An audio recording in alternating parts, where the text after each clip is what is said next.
This is the Matters of Influence podcast, creating awareness and alignment today to become your best self tomorrow. With your hosts, Debbie Frapp and Terry Foster Nowland. That's always so fun to hear that. Hi. I want to like point at you or do like a pose or. Right. Yeah. All right. So if we post the video, they can see us acting totally goofy. So if not, just know that we're usually goofy anyway. We are. Yeah. It's just we haven't seen each other in a year. Oh my gosh, I know. So we're getting close. We're getting close. I know. The energy's picking up out there. It is. Don't you feel it? Yeah, I do. Me too. So speaking of energy, we're going to talk about boundaries matter today. Boundaries like on a map or something like that? Well, we can use that as an analogy, right? So we're going to talk about boundaries that we have, and yet that same mindset around what a boundary is. Here's what's cool. First of all, we've had this on our list of things to talk about for quite a while, like maybe 2 years, and we hadn't done it yet. I thought we'd done it. Remember? And you said, no, we have not. We didn't do it. So we're going to do it today. And the concept itself is pretty simple, just like boundaries on a map. When you think about boundaries, it's the same kind of concept. It's lines that we draw. It's things. But it's not like a physical line. Mm-hmm. And yet, if we were to define it, it's our rules, it's our limits that we create to help us identify what keeps us safe, what's reasonable, in not only the way that we behave with other people, but what will tolerate the behavior of others as well, right? It's that whole idea. And so the idea itself is simple, but boundaries are tough. They're tough things. It's like you said earlier when we were talking, I said, boundaries in my head create safety because the visual that comes to my mind is having a piece of property like we're getting ready to purchase, my husband and I, and it's got a fence line around it, right? Mm-hmm. And it's got a gate that isn't perfect right now. Yeah. And so we're going to replace the gate. Right. To that property. And so I can see, it helps me see, the fence line helps me see what my boundaries are. Right. It gives me a scope of what's inside of there. And then the gate is a little bit of a entry, and it gives me control. So something about a boundary helps with a control as well. Yeah. And so I'm getting all kinds of things out of that, talking about that out loud. Yeah. Well, and even like we put boundaries up for our kids and our grandkids, right? Mm-hmm. We set a boundary, and we do it for a couple of reasons, but the main reason is to keep them safe because they don't know, right? To keep them safe or to keep them healthy. We don't just give them the whole bag of cookies and say, help yourself. No, we have a boundary and we give them maybe you do that. I'm not sure. Grandkids, maybe. Grandkids, maybe. That's true. Isn't it funny, though, how our boundaries are different that we had for our kids versus the grandkids, right? Yeah, I'm thinking about the grandkids going into my pantry right now. Yeah. Okay. Yeah, but no, that's true. That is true. So boundaries, we have boundaries in every single relationship that we have, whether they're personal relationships, family relationships, friendships, or work relationships. Mm-hmm. And so, part of this is that you're going to have some boundaries, and I'll talk a little bit more about this in a minute, but some boundaries are going to be for all relationships, right? There's a certain level of what you will tolerate and what you won't tolerate, right? Mm-hmm. If you know what that is. If you, and we'll talk a little bit about how do we identify boundaries for ourselves. And normally what's funny about this is that sometimes I think we just expect people to understand our boundaries, right?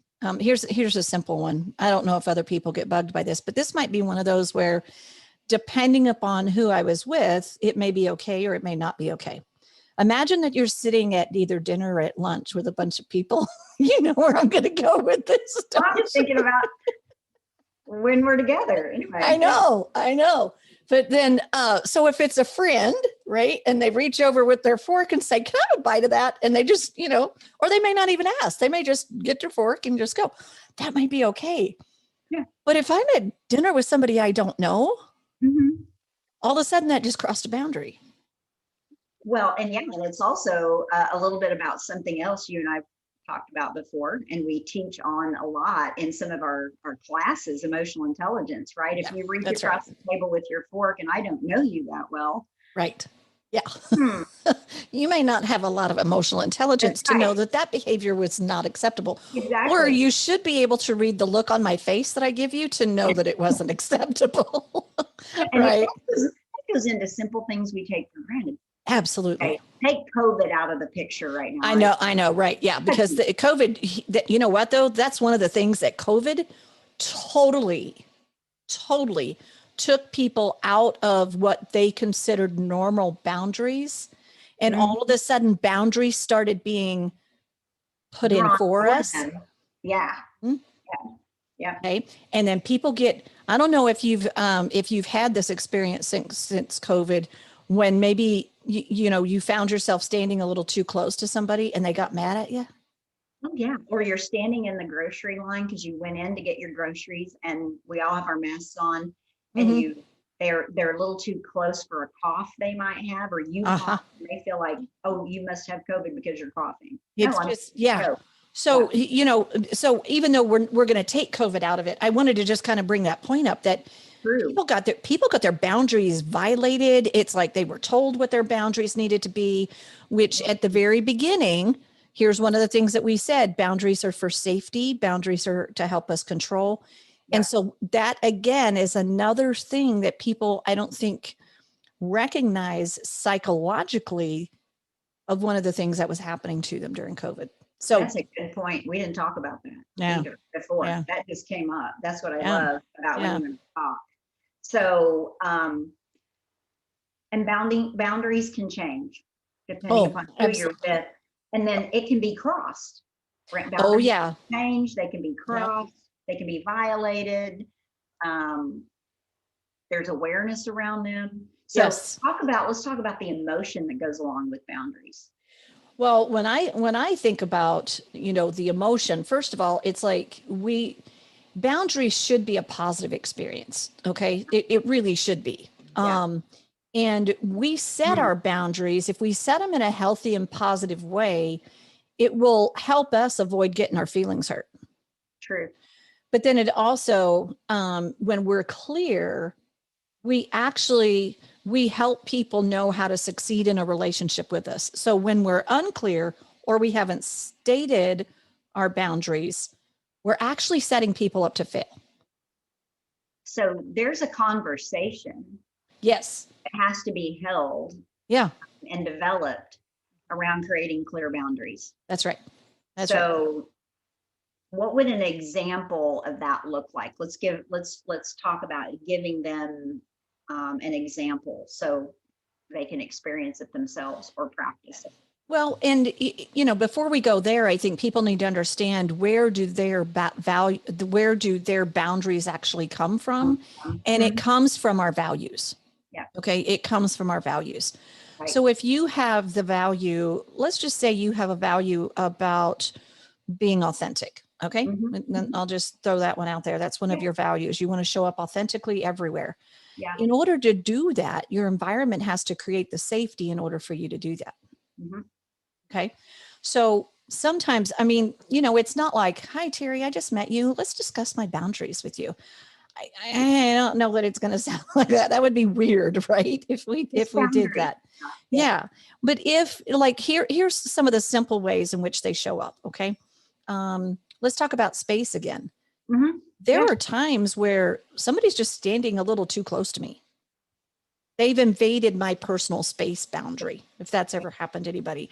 So this is one that's pretty simple. Now, you can say something if you like.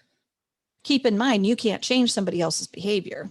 And if you don't know this person, they may be one of those that then just steps up and gets even closer. Right. Okay. Or you could say something, gosh, excuse me, I'm sorry. I just need a little bit more space if you don't mind. Yeah. Or you just create the space yourself. Yeah. Right. So in a way that you have comfort, getting on elevators, sometimes that can invade people's space and boundaries. And if you've ever had somebody that maybe they didn't like the closeness of space on an elevator, they may choose not to get on. Of course, you and I have been on elevators where it was like we had to count the number of people to make sure that we weren't over the limit, right? And I think it's important to respecting other people's boundaries is just about what you just said. It's that awareness. Yes, goes back to EQ. When you see someone moving away from you, move along with that. That's their cue.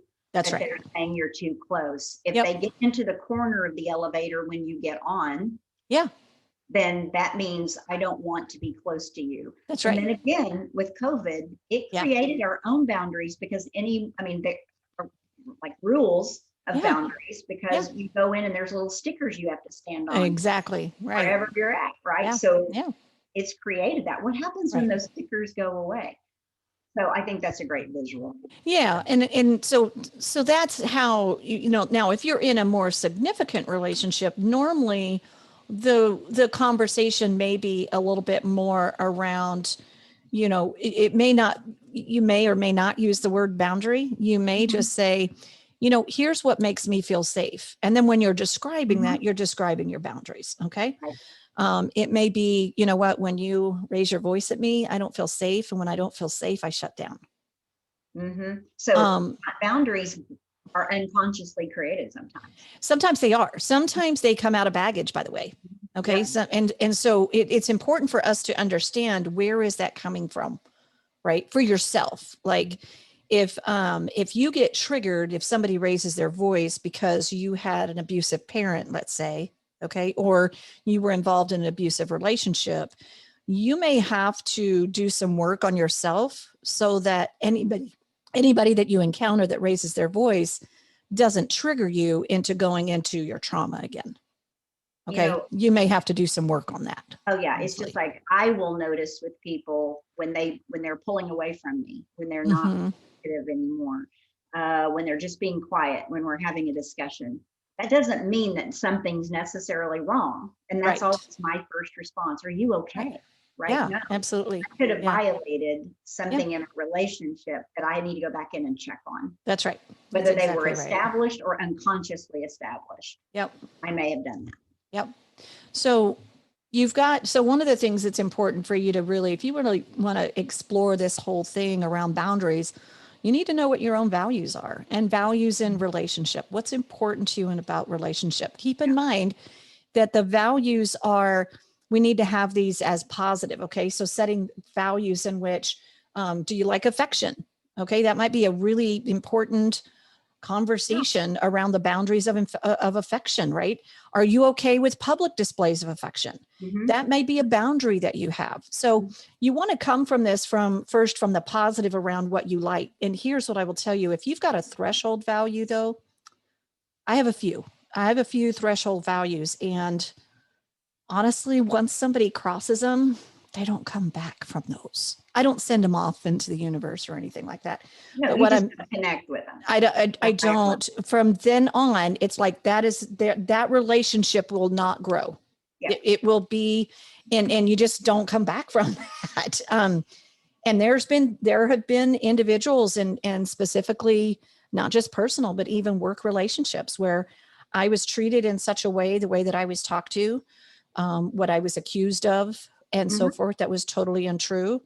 And it was a threshold boundary. And that relationship with that individual was never the same ever again. I think people that are listening might connect to that for the very first time they've ever connected to that. And most of us have had that kind of experience in a work relationship and or a family personal relationship. And going back to that boundary of the fence that I was using earlier, when that happens, whether we realize it or not, we just built a fence around ourselves. That's right. And nobody can get to you beyond that fence unless they climb over it or tear it down with a chainsaw or whatever that might be. That's right. And then you can still not let them in. You can run to the other side of the fence in it. So if you're feeling like that in any kind of manner or relationship, I would say that's something you need to write about in your journal or think about or talk to a friend about or your coach and try to find out where that's coming from, because that one example Debbie, just like you said, is going to keep them from doing something well, where it's showing up there, it's showing up Yeah. somewhere else. That's right. Right. That's right.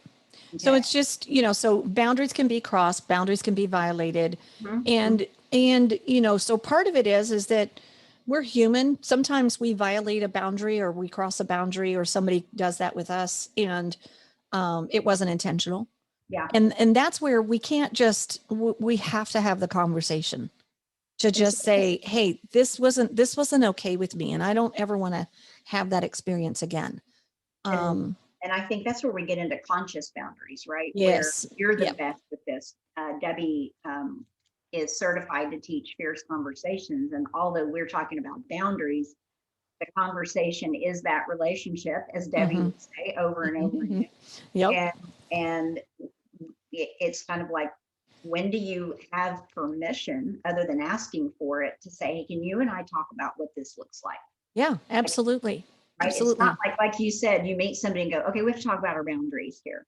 Mhm. There's a point Yeah. in time in a relationship where you can set those. Where you do that. Right. Exactly. And the closer the relationship, you may not do that with people that are, or you could with people that are just friends. Sometimes the expectation or the boundary around, I have two boys. I have one that's always early, and then I have one that we say that he's on frap time.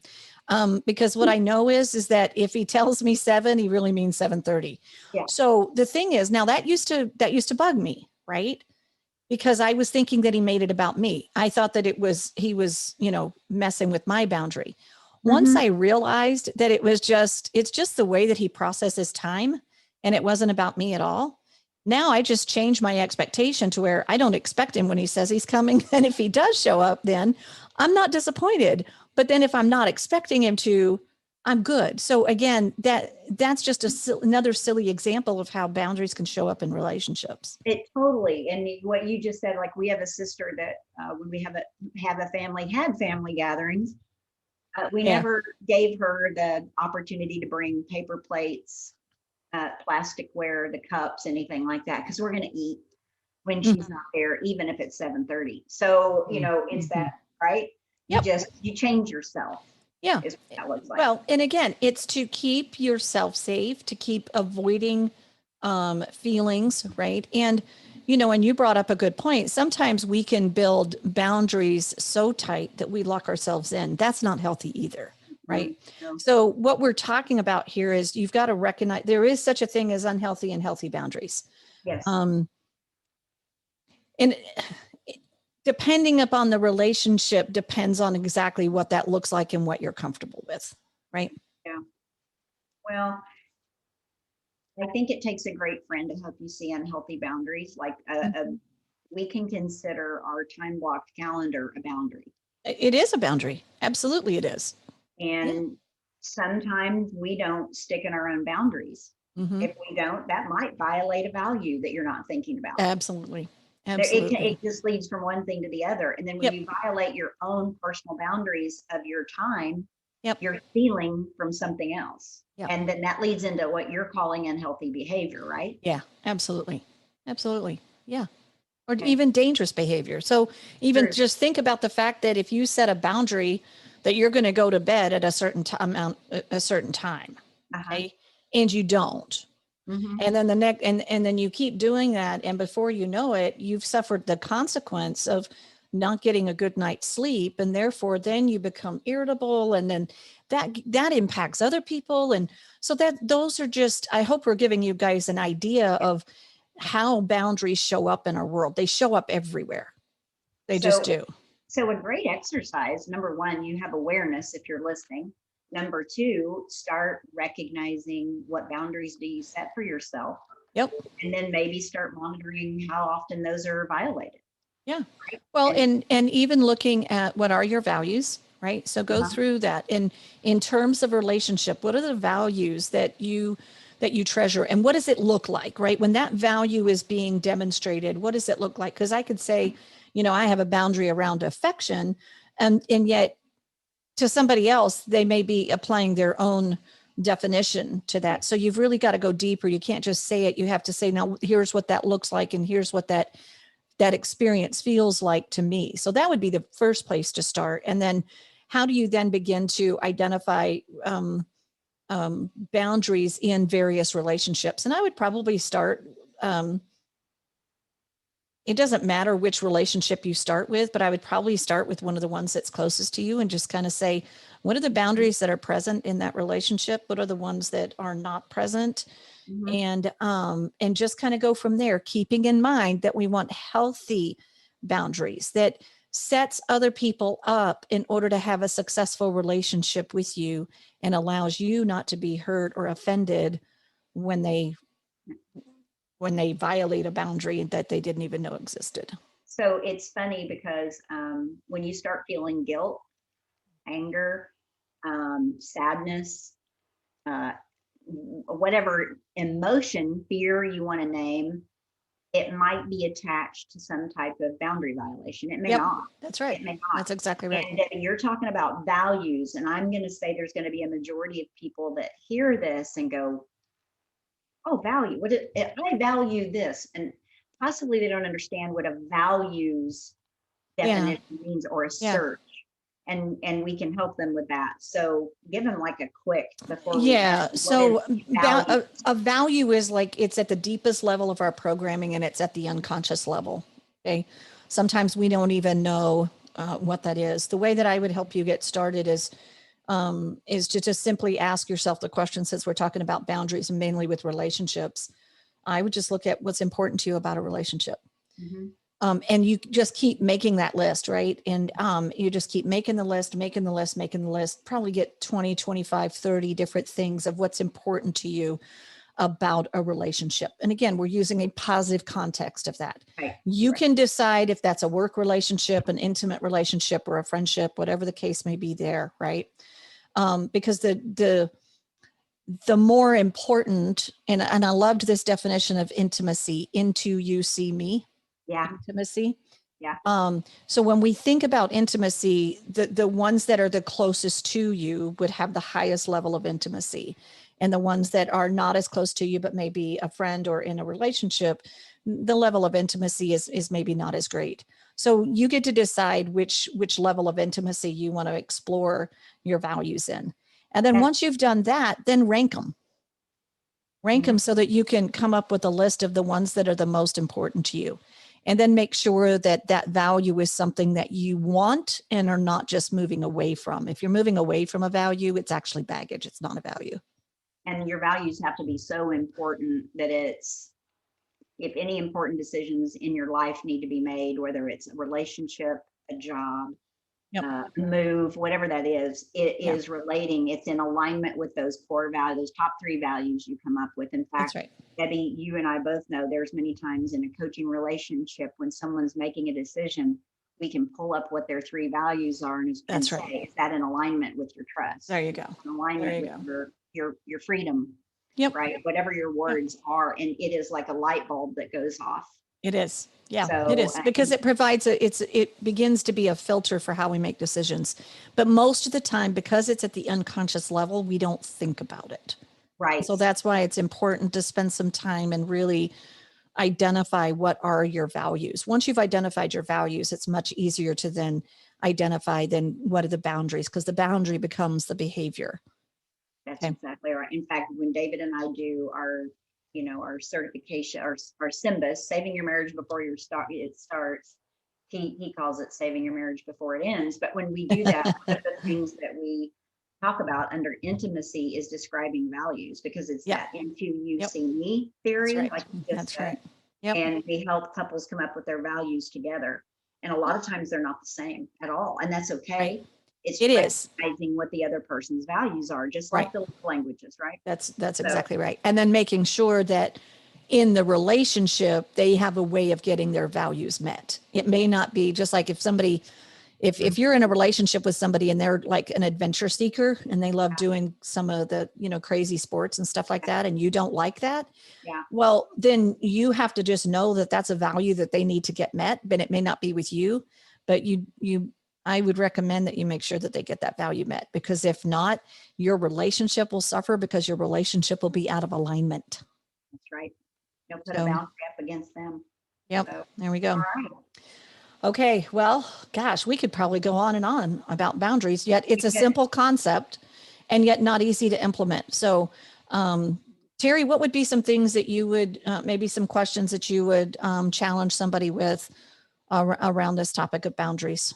I think it goes back to what we were saying before. I just create, what is my awareness around boundaries? Like, what boundaries have I put up in my life that either are being enforced or not being enforced and should be?